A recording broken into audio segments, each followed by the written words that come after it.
पिंड, ये जो इसका मास है m1 ना, वो कैसा है, छोटा है कि बड़ा है, छोटा है m2 से।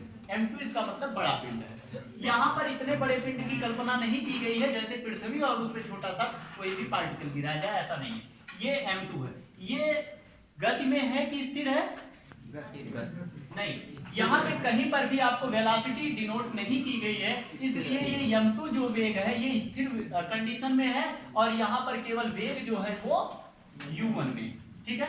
तो यहाँ पर इसका क्या हो गया, m1 हो गया, और ये क्या हो गया आपका m2 हो गया। इस स्थिर पिंड से जब ये टकराएगा तो यहाँ पर ये दो थीटा एंगल पर क्या है, अलग अलग वितरित हो जाएगा। एक आपका θ1 बनेगा और दूसरा हो जाएगा θ2। यहाँ पर जो यहाँ m1 मास है उसको हम मान लेते हैं क्षैतिज से θ1 डिनोट पर जा रहा है, और ये बन जाएगा, इसका वेग हो जाएगा v1। यहाँ वेग हो गया इसका v1, और यहाँ दूसरा पिंड m2 है, इसका वेग क्या हो गया v2। इसे आप प्रैक्टिकली भी करके देख सकते हैं, ठीक है। यहाँ पर अब देखेंगे तो x अक्ष पर, क्योंकि हम लोगों ने पढ़ा है संवेग संरक्षण का नियम, संवेग संरक्षण का नियम, संवेग संरक्षण के नियम अनुसार हम देखेंगे तो होता क्या है, m1 u1 is equal to क्या होता है, m2 u2 होता है, m2 u2 होता है।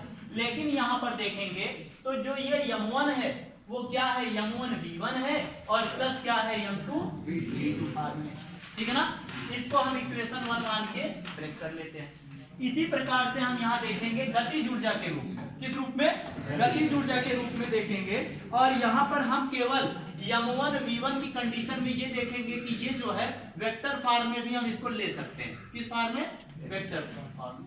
लेकिन वेक्टर फॉर्म में इसलिए नहीं ले रहे हैं क्योंकि यहाँ पर केवल मात्रात्मक हम परिवर्तन देख रहे हैं, क्या देख रहे हैं, मात्रात्मक परिवर्तन, इसलिए हम वेक्टर ना लेके m1 u1 is equal to m1 v1 plus m2 v2 ले लेते हैं और इसे ही क्वेश्चन नंबर मानते हैं, ठीक है। इतना अगर क्लियर हो तो यहाँ पर आगे हम लोग देखेंगे कि ये जो कंडीशन है ये x अक्ष के अनुदिश है, ये क्या है, ये x अक्ष के अनुदिश है, ठीक है। इसी प्रकार से अगर हम देखें तो क्या होगा, y अक्ष के अनुदिश, y अक्ष के अनुदिश देखेंगे।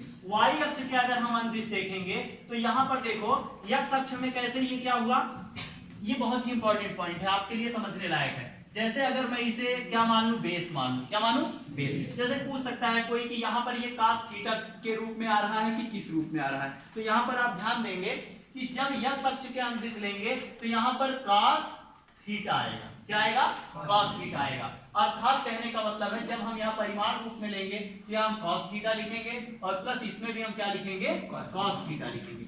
इसका जानना जरूरी है, क्यों, क्योंकि देखो यहाँ पर अगर ये आधार है तो ये क्या होगा, कर्ण होगा। जो भी आधार पर कोण बनाती हुई दूसरी लाइन होती है वो कर्ण होती है। आधार और कर्ण का संबंध किसमें बनता है, कास में बनता है, इसलिए यहाँ पर दोनों में क्या आया, कास आ गया। इसी प्रकार से y अक्ष के अनुदिश जब हम चलेंगे तो y अक्ष के लिए हमें क्या बनेगा, साइन बनेगा।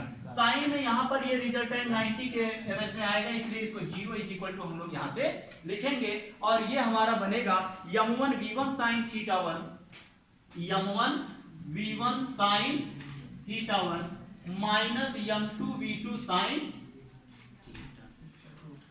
θ2। इस तरीके से इसका मान बनेगा, ठीक है ना।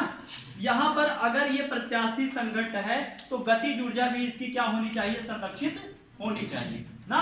तो अगर गतिज ऊर्जा संरक्षित होनी चाहिए तो अब गतिज ऊर्जा संरक्षण के अनुसार, किसके अनुसार, गतिज ऊर्जा संरक्षण के अनुसार, अगर गतिज ऊर्जा संरक्षण के अनुसार हम देखते हैं, गतिज ऊर्जा का फार्मूला क्या होता है, half m1 u1 square is equal to half m1 v1 square plus half m2 v2 square, ये बनना चाहिए।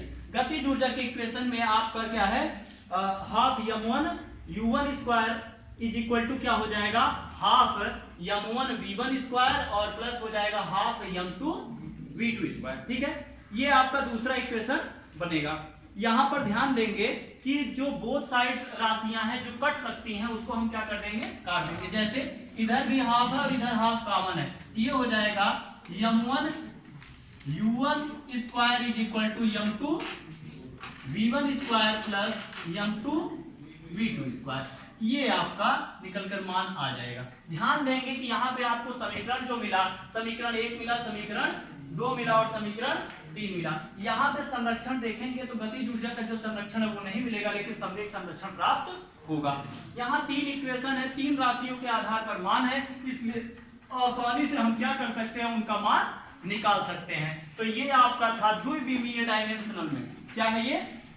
द्विविमीय तल में। ये क्या पढ़ रहे थे हम लोग? द्विविमीय तल में प्रत्यास्थी संघट। ठीक है, द्विविमीय तल में प्रत्यास्थी संघट। और इस तरीके से ये हम लोग निष्कर्ष यहाँ से निकाल सकते हैं। केवल इन्हीं दोनों इक्वेशनों का हम यूज करेंगे, इक्वेशन 2 और इक्वेशन 1 और 3 इक्वेशन और नहीं आया क्योंकि यहाँ पे ये संरक्षण को प्रदर्शित नहीं कर पाता है। ठीक है।